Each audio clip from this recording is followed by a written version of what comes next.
Yan. Ay! Uy, nalaglag. Uy, uy. Tingnan mo guys, yung sabaw niya. Ang ganda ng kulay ng sabaw niya, oh. Talagang yung latang-lata yung kamatis. Ayan. Tikman nga natin.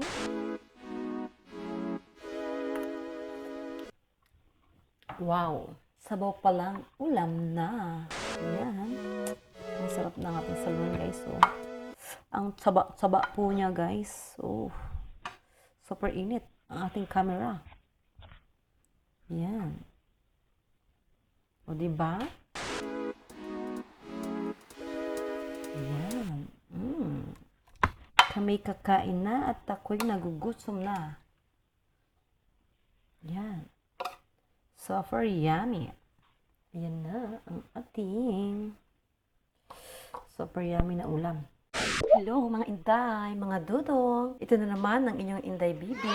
Ngayon ay magluluto ako muna ngayon ng salmon. Head ng salmon. Ayan, pinahiwa-hiwa ko na ang ulo ng salmon. Ayan, fresh na fresh po siya. Ngayon, tuturo ko sa inyo kung paano ko niluluto ang aking salmon na masarap at hindi malangsa. Meron akong dalawang ulo to na malalaki. Lampas 1 kilo yan. Ngayon guys, maghihiwag tayo ng 2 lemon. Lagyan natin ng lemon. Ibabad lang natin sa lemon para mawala ang langsa niya guys. Yan.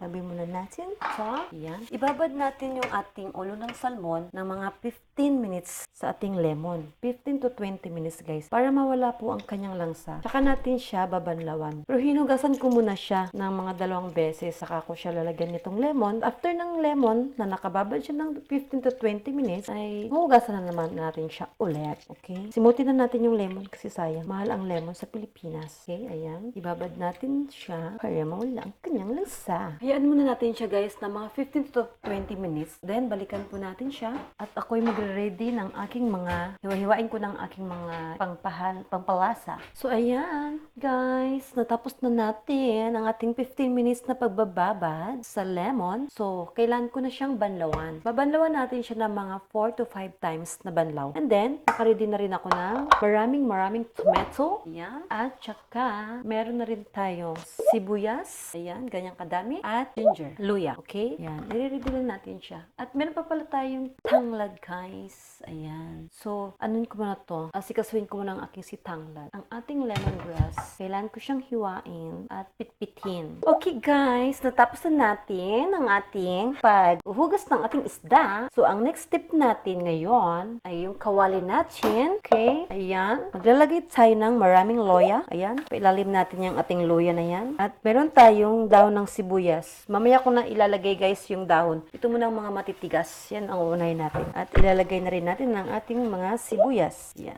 Ang ating tanglad, si lemongrass, ay atin nang hiwain. At pitpitin natin siya guys. Yan. Uy, yan. Lagay lang natin yan siya dyan. Para mabango ang ating si salmon. Yan. Mahiwalay natin yung ating si tanglad. Okay. At next natin, ang ating kamatis. Ang napakarami-raming tomato. Yan. Yan. Hindi tayo magtutubig guys ha. Hindi natin siya tubigan ng marami pala. 1 baso lang ang ilalagay natin na tubig dahil po ang kamatis ay lulutuin natin siya ang lahat-lahat ng yan ng matagal. Like 45 to 1 hour. So ngayon, ilalagay natin ang ating si ulo ng salmon. Yan. Ay! Uy, nalaglag. Uy, uy. Wait, hugasan ko muna siya guys. At siya nalaglag.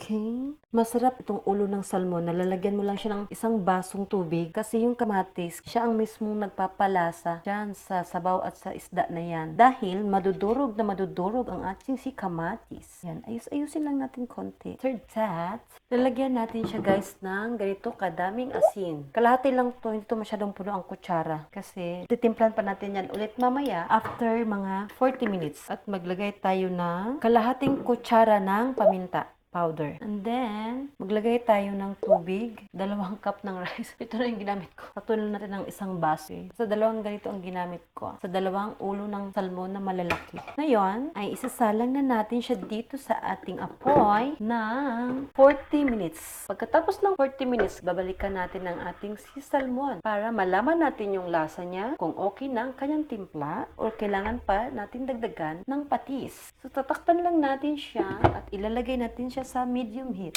Pag kumulo na siya, saka natin siya ihinaan yung apoy. Okay, mga dudong, mga inday?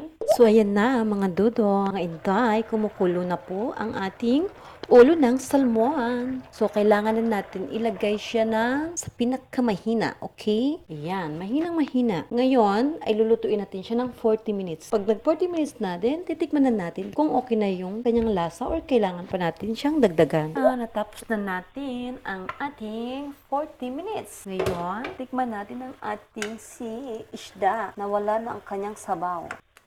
Ayan guys, saktong-sakto yung lasa niya. Ang sarap-sarap pa pati. Okay, ngayon maglalagay tayo ng ating dahon ng sibuyas. Ayan, iwain lang natin ito ng gitna. Dahon ng sibuyas guys, ganyan kadami. At saka meron tayong pichay. Maglalagay tayo ng dahon ng pichay para meron tayong gulay. Lutuin lang natin ito guys na mga 2 minuto. After that, pwede na natin siyang ilipat sa kanyang lalagyan. Okay, tatakpan natin at 2 minutes balikan natin siya.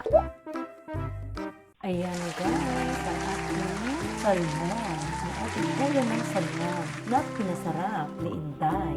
Thank you for watching my video. Okay, and don't forget, subscribe to my channel and like and share.